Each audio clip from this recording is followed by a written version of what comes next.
Good afternoon, and welcome to the City Club of Cleveland. My name is Jan Roller, and I am president of the club. Today we will hear from Tim Kaine, former governor of Virginia and current chairman of the Democratic National Committee. As head of his party, Chairman Kaine is charged with the task of preserving the majority Democrats enjoy in both the Senate and House in this year's midterm elections. In doing so, he must strive to forge a coherent message in a party that encompasses Barney Frank in Massachusetts, Blanche Lincoln in Arkansas, Dennis Kucinich here in Ohio, and even Alvin Green in South Carolina. On such tough issues as immigration, healthcare reform, Afghanistan, the Gulf oil leak, the economy, and jobs, jobs, jobs. When he was tapped by President Obama to become party chair in January 2009, the Democratic Party was riding the crest of electoral success. Since then, however, public attitudes have palpably shifted in response to continuing economic unease and the federal response to the crisis in the Gulf of Mexico. Complicating Chairman Kaine's life is the fact that he now must contend not merely with opposition from one political party, but also from another, the Tea Party. This is more than enough to vex any politician, but he comes to it with extensive experience. He entered the political fray in 1994 when he was elected to the City Council in Richmond, Virginia. He had practiced law for 17 years, specializing in representing people who had been denied housing opportunities because of their race or disability. The City Council members elected him mayor in 1998, and he was elected Virginia's lieutenant governor in 2001 and then governor in 2005. On January 31st, 2006, he gave the Democratic response to President George W. Bush's 2006 State of the Union address. He argued that the Republicans failed to support bipartisanship in Washington and condemned President Bush's spending increases and tax cuts as reckless.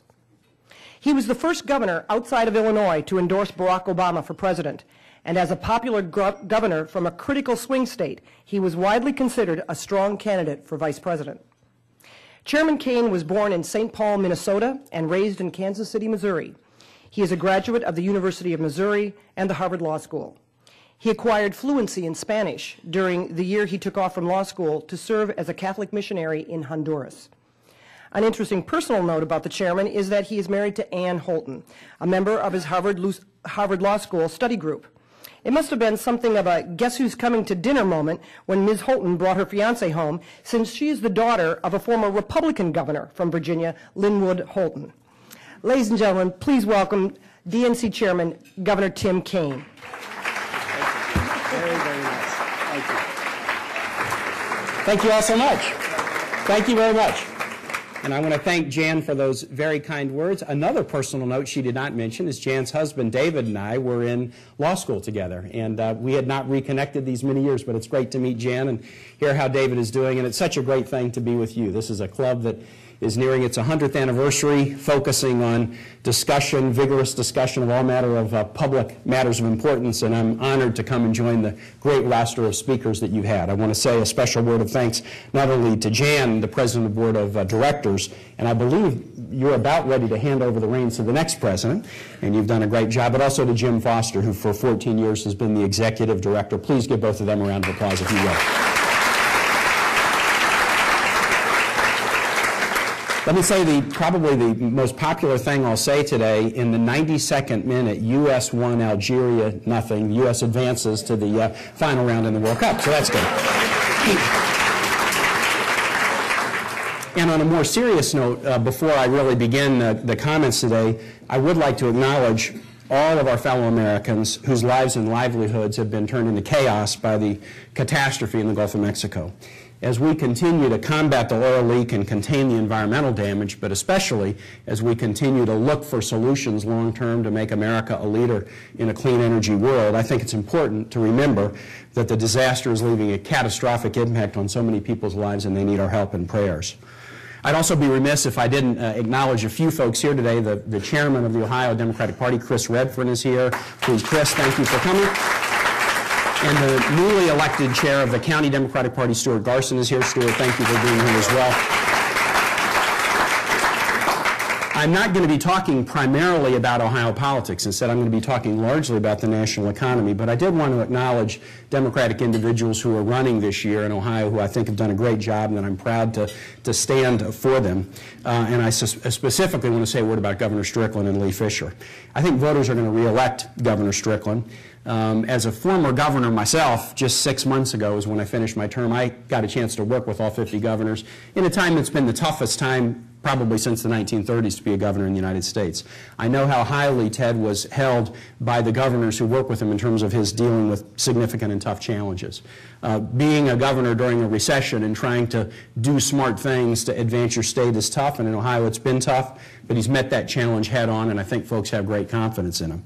I did see something this morning that I just thought was interesting. He has a heart for all Ohioans, and I noticed that the other campaign yesterday ridiculed him for, quote, growing up in a chicken shack in Duck Run, Ohio. I don't know why they thought that was a bad thing, but maybe that's the way the world looks from the perspective of a Lehman Brothers consultant. But nevertheless, Ted has got his heart in the right place, and I think Ohio voters are going to recognize that. In addition, I am a strong supporter of Lee Fisher.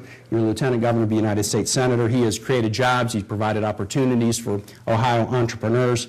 And he's going to continue to stand up with the president to help advance an economic agenda that I'll describe that will put Ohioans and put Americans back to work. We've got strong candidates in Congress and in other down-ballot races here in Ohio. And although it is the case that as the majority party in the midterm we face our challenges, which I'll discuss, I feel actually pretty bullish about our prospects here and nationally. Cleveland is an iconic American city. In Cleveland, hardworking women and men manufacture goods made in America. They develop technologies and innovation strategies made in America.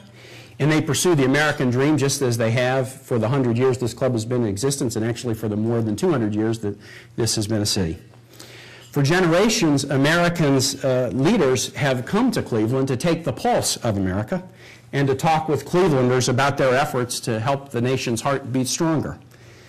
I was excited to see in your roster of speakers at the City Club that FDR came here in 1936. And he came to talk to Clevelanders about the efforts his administration had taken to dig America out from under the Great Depression and to highlight how far America had come. Here's what FDR said in 1936, quote, "Back in the spring of 1933, the whole system of free enterprise and private profit was on the edge of ruin. It had been dragged there by some of the same leaders who are trying to scare you now. It was because of our determination to keep the American system that we succeeded in doing what we did at a time when the system was almost buried under the ruins." If you replace 1933 in that quote with 2008, those lines could have been uttered by any Democratic leader today. We are still living through the toughest economy in this country since the 1930s. Thank goodness we have a president and Congress who have acted boldly to get America out of a decade-long ditch. While Ohioans know, as well as anyone, how much more we have to do to return our nation to a time of broad-based prosperity and growth, the fact is we are growing again. We are adding jobs again. We are tackling big policy challenges like health care again. And we are wrestling with tough fiscal issues like the deficit again. We're not yet where we want to be, but we're climbing out of the ditch. And the fundamental question that faces Americans as we head into the November elections is this: do we want to keep climbing, or do we want to go back and embrace the same failed policies that put us in the ditch in the first place? Let me do a quick history lesson. In January of 2001, the unemployment rate in Ohio was at its all-time low, 3.8%. The nation had just balanced its budget, and the Clinton administration had announced a record $230 billion budget surplus. The percentage of Americans living in poverty was down, and disparities in income between white minority citizens were narrowing as opportunities were expanding for all. Our nation was going through the longest sustained period of economic growth in modern history. The years between 2001 and 2009 were a lost decade in American economic life.